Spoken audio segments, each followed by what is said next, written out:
Maria D'Angelo and the man she'd met just a day before were sitting at her kitchen table eating bowls of chocolate ice cream. It was almost 11 o'clock now, and the Sioux City Strangler was shoveling big spoonfuls of the stuff into his mouth without talking. Maria ate slowly, happily watching him enjoy his ice cream. At least that's what it seemed like to her. The Sioux City Strangler himself didn't know his true motivations in that moment. Was he trying to get through his bowl of ice cream to whip out that rope in his pocket?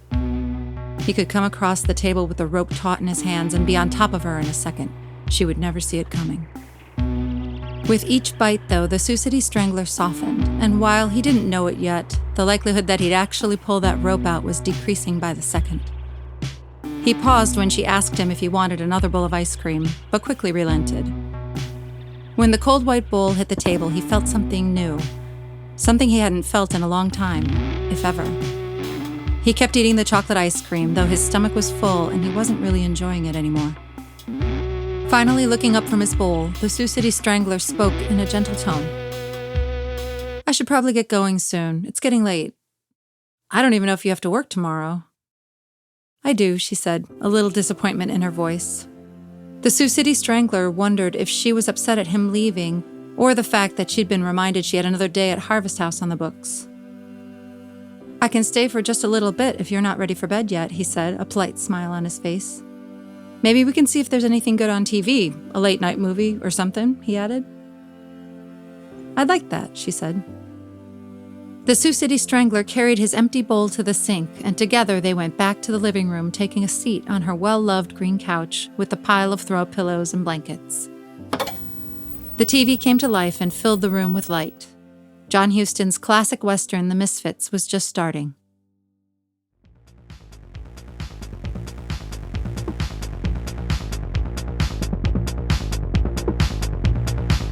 This is the story of the Sioux City Strangler, a man who terrorized the great state of Iowa for nearly 10 years before making his way to California for a little fun in the sun and a fresh crop of citizens to terrorize.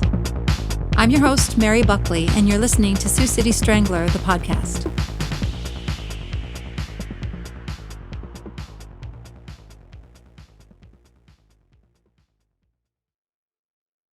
Engrossed in the movie, Maria D'Angelo and the Sioux City Strangler watched until the end. The truth was that neither of them really wanted their date to be over. She didn't want to go to sleep to wake up to another shift at Harvest House. He didn't want to go back to his motel room alone. When the movie finally ended, it was a few minutes past 2 a.m. "Wow, that's a long movie," said Maria. "Yep, sure is," said the Sioux City Strangler, standing up to stretch his legs. "Great, though." "Oh, I love it," she said. "Me too." "Okay, I really better get going now. You need your rest, young lady. I don't want you spilling any coffee at Harvest House tomorrow." She smiled. "Are you coming by for lunch?" she asked quickly without thinking. "Well, She cut him off. "Oh, silly me," she said. "I didn't really mean to say that. I was just thinking about the coffee and it's late and I'm so tired." No, he said. "I have to eat lunch, unless you don't actually want me to come by for lunch."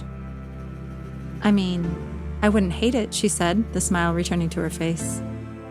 "Okay, lunch it is. Are you going to eat with me?" "If you come by at 1, she said, "I can eat with you. I can even get 35% off." "Well, lucky me," he said in a mock excited tone. I know. It's almost too good to be true." His voice softened now. "Hey, I'll take 35% any day." "Okay. See you around 1, said Maria, giving him a little kiss on the cheek as they approached her front door. "See you at 1 on the dot," said the Sioux City Strangler, now standing on the worn doormat outside. Back at the motel, the Sioux City Strangler parked his car in the quiet lot and walked to his room, taking long, deep drags from his cigarette. When the door closed behind him, he felt a crushing silence in his room. He tried to ignore it, getting undressed slowly, taking his time to keep his clothes neat. The silence seemed only to grow louder, though. He flipped on the television and turned the volume up. He didn't pay attention to what was on. He just wanted some sort of sound to drown out the deafening emptiness. The Sioux City Strangler got in bed, but almost immediately felt restless. He thought about going to the vending machine for a snack, but he wasn't hungry. The thought of more Ozark barbecue potato chips made him feel sick. He lit cigarette after cigarette, staring into the middle distance, the TV playing too loud for the hour. Finally, around 4 a.m., he fell asleep with a cigarette still smoking in the ashtray by the side of the bed. We'll be right back with more after this word from Rough Stuff Western Wear. Roaming the range and putting in the work on your back 40 is no joke. That's why you need high-quality boots and apparel from Rough Stuff Western Wear. Made for rugged cowboys and sweet little cowgirls, Rough Stuff Western Wear is ready for work, but right at home when it's time to play. Whether you're riding bucking broncos or you're sipping a sarsaparilla with your sweetheart, Rough Stuff Western Wear is made with you in mind. Shop online or visit one of our 42 nationwide locations today to get outfitted right. The Sioux City Strangler woke up tired, checking his watch to see that it was after 10 a.m. He groaned loudly and turned back onto his stomach, pulling the covers up in the process. He couldn't go back to sleep, though. At 10:30, he got up and turned on the TV. Dressed casually in jeans and the same cream-colored sweater he'd worn the day before, the Sioux City Strangler put on his coat and walked to the main office for a cup of complimentary coffee. He wasn't about to go back to the diner for breakfast when he had lunch plans with Maria in less than 3 hours. The little man that had given him the attitude about the flowers was stationed behind the desk. The man started to speak, but a sideways glance from the Sioux City Strangler kept him quiet. Better wait until the guy gets his coffee, he thought. Loading his coffee up with cream and sugar, the Sioux City Strangler drank half a paper cup standing in the lobby. He topped his cup off and started back to his room. The office manager finally spoke. "You find something for your date?" he asked. His tone was polite and friendly. "Who said I had a date?" the Sioux City Strangler snarled. "Well, I just figured since you were looking for flowers." "Yeah, well, you just figured, huh? Maybe I was buying flowers for my sick mother. Did you ever think of that?" No," said the man, a frown on his face. "I didn't. I'm sorry if that's the case." "Yeah," said the Sioux City Strangler. "That's what I thought." The office manager, now dressed in a ridiculous, colorful Christmas sweater and brown pants that were about a size too big, looked down at the floor, feeling embarrassed. The Sioux City Strangler just stared at him. "Your lousy vending machine took my money, too." "Oh, hell," he replied. "That damn thing is always broken." "Right. Maybe someone should get it fixed. Anyone around here that can handle that?" he asked sarcastically. "I'll call the guy," he responded, relatively oblivious to the Sioux City Strangler's insinuation that he wasn't very good at his job. "I've got some snacks in the back here. Stuff that hasn't gone into the machines yet," he said. "What can I get you?" "How about some of those Ozark chips? Got any of those?" "Hold on," said the man, walking into the back. The Sioux City Strangler slurped at his cup of coffee, loudly tapping his fingers on the desk. The man returned a minute later holding 2 bags of Ozark brand potato chips. He put them down on the desk. "I got plain and barbecue. What's your pick?" The Sioux City Strangler frowned and looked him in the eyes. He didn't speak. The office manager let out a little chuckle, breaking the silence. "Okay, boss, take 'em both." He grabbed the chips and winked at the man, heading out the door without a thank you. Alone in his room again, the Sioux City Strangler opened the bag of plain potato chips and sipped his coffee. "Shit breakfast," he said out loud, still agitated. He absent-mindedly watched TV while he chewed on the chips. Before long, he was playing through scenarios in his mind about all the things he could do to the obnoxious man in the office. That desk the man hid behind certainly wouldn't stop him. He'd be up and over that thing before that little bastard knew what hit him. He could use the rope, or better yet, he could just use his hands.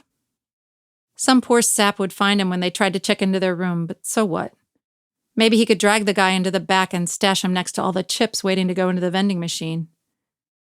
Hell, he could just hoist him over his shoulder and throw him in the trunk of the car. Then he could drive him out to where Sherry was. Pushing the empty bag of chips onto the floor, the Sioux City Strangler groaned again, this time under his breath. He couldn't kill the office manager at the motel where he was staying. At the very least, the cops would want to talk to the guests to see what they saw. An interview with the police didn't seem like a great way to spend Christmas, he thought to himself. At 11:30, the Sioux City Strangler started getting ready for his lunch date. As the warm water washed over him, a smile replaced the anger that had been brewing inside him all morning. Dressed in a blue flannel suit with a crisp white shirt and red tie with white microdots, the Sioux City Strangler put on his coat and hightailed it to the parking lot. He hadn't noticed when he went to the motel lobby to get coffee, but it was an exceptionally cold day. As he looked up at the sky before getting in his Pontiac, he thought he saw a few snowflakes fall to the ground.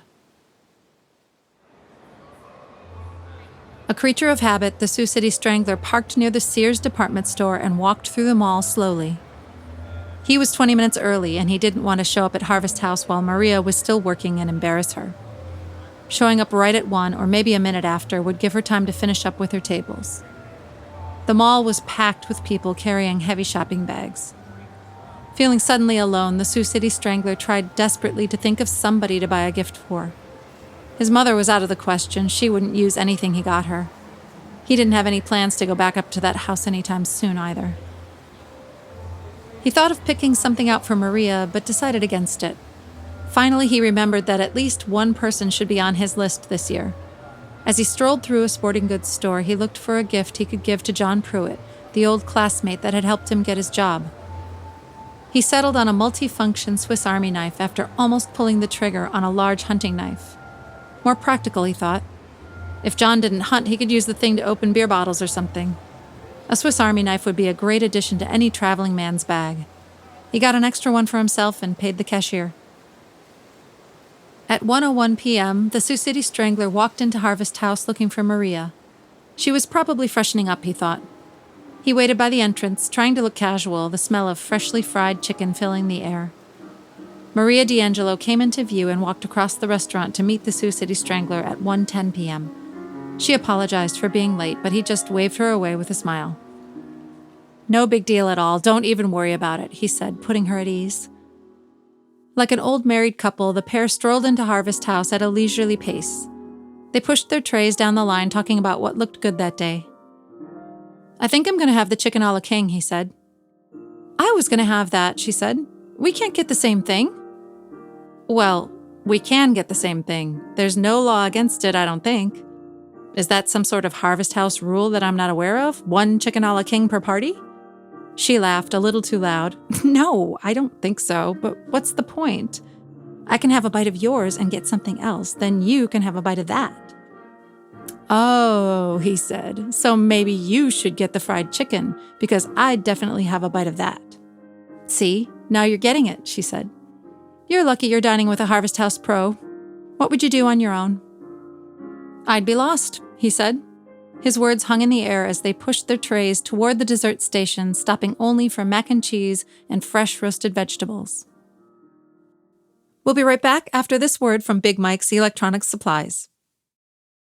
Say so long to broken toasters and faulty power supplies that won't power up your favorite gadgets anymore. Say hello to Big Mike and Big Mike's Electronic Supplies, taking the guesswork out of finding the parts you need to get your tech up and running. We've got everything from resistors and capacitors to custom-made power supplies. We can even help you find hard-to-source and obscure parts for vintage electronics from the 1970s and 1980s. Get that vintage synthesizer up and running, and hear that beautiful mid-century blender whir again with the right parts from Big Mike's Electronic Supplies. Sioux City Strangler listeners can get 15% off up to $100 on orders placed in the next 30 days. Use code STRANGLER to save big at Big Mike's Electronic Supplies today.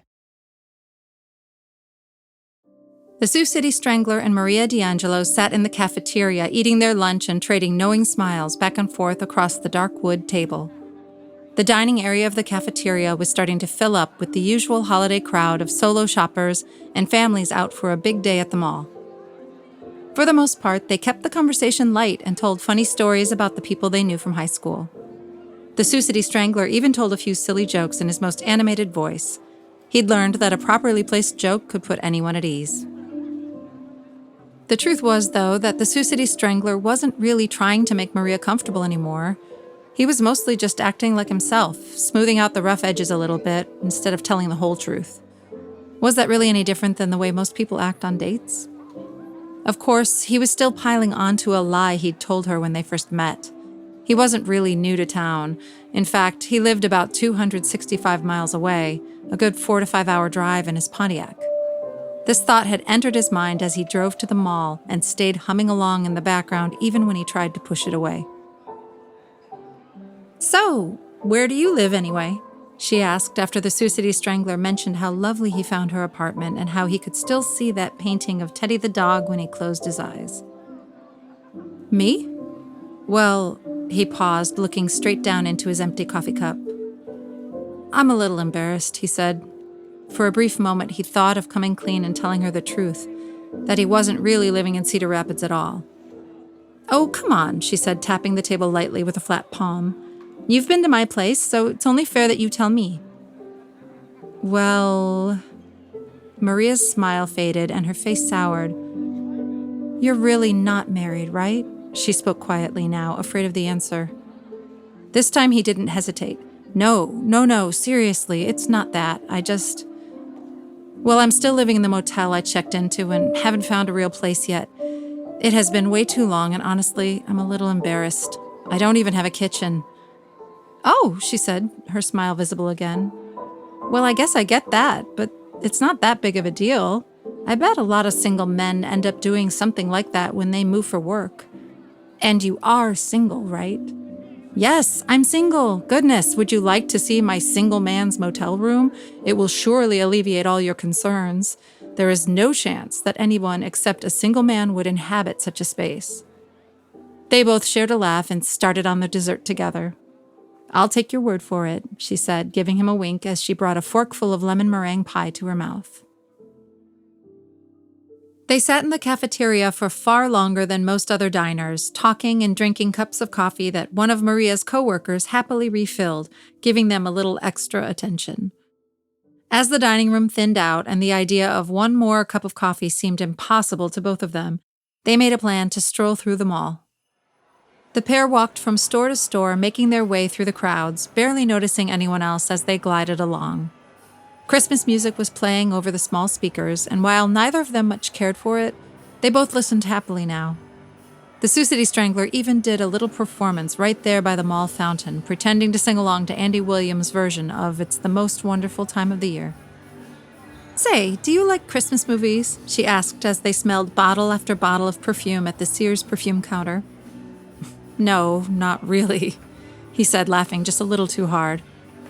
"Well, me neither. But I feel like maybe we could watch one or two this year if you're going to be around." He said. "Just don't make me watch It's a Wonderful Life or Miracle on 34th Street again, okay?" "Oh, no chance, bub. You know those are going to be the movies on TV. You just know it. That's all they ever show." He sighed loudly, pretending to spray perfume into his mouth before answering. "Oh, well, will there be spaghetti?" he asked. "There might be," she said. "I've also got a very traditional Italian cake recipe just for Christmas. I make it every year, though I usually end up taking it to work the next day." "Oh, well, we can't let that happen. We can't let that happen to your poor cake. Not on Christmas. What would Santa Claus think?" "So you'll suffer through another Jimmy Stewart Christmas?" "If I must." He put his head in his hands with a grimace, pretending to weep. "Oh, stop it. You'll get free food." The Sioux City Strangler wiped the fake tears from his eyes with his sleeve. Like a mime, he pretended to use a crank positioned to the side of his face to generate a smile. Maria gave him a gentle punch on the shoulder, and they headed out to the parking lot. It had been decided that he'd give her a ride home. When they got outside, it was obvious to both of them that serious snow was coming. There was already a light dusting of the stuff on the ground, though the air seemed still and nothing was coming down now. Parked in front of Maria's apartment, the pair made a date for Christmas Eve. "I'm off the whole day," she said, "so maybe you can come over in the afternoon and help me cook." He smiled. "Do you have any of those pink frilly aprons that would fit me? If not, I can see about picking one up in extra large at the mall." "You'll be fine," she said. "Maybe don't wear white." "Oh, don't worry. I'm going to be wearing a bright red suit. You won't be able to tell where the man ends and the tomato sauce begins." "Well, you don't really have to help me too much. Maybe you can manage to open a wine bottle or cut up an onion. The sauce takes a while, so we could probably catch a movie while it's simmering." "Yeah, I can do that. Although perhaps I should wear my wine-colored suit instead. She smirked at him, but chuckled softly at the same time. They said their goodbyes, and she leaned in to give him a kiss on the cheek. He watched her walk inside and drove back toward the motel. As he parked his Pontiac in one of the few available spots by the check-in office, he saw the motel manager come out of the front door carrying a few boxes. They had the Ozark brand logo on them, so he was no doubt going to fill the machine. He saw the Sioux City Strangler in his car and waved, wearing an idiot's grin. This fucking guy, he thought to himself. With the motel man waiting for his smile to be returned, the Sioux City Strangler waved and forced the biggest, most clown-like grin he could muster. The motel man's smile faded immediately, and he walked away with his box of chips, his shoulders and head a little lower now. The Sioux City Strangler sat in his Pontiac, laughing out loud and banging on the steering wheel as he cackled, a cigarette resting between his lips, waiting to be lit.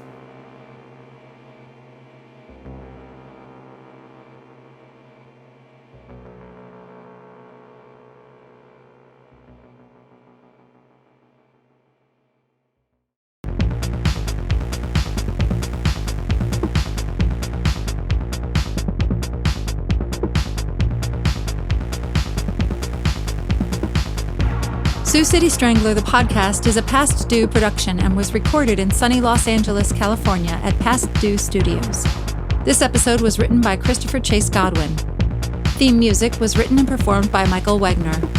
Additional music was written and performed by Michael Wegner and Christopher Chase Godwin.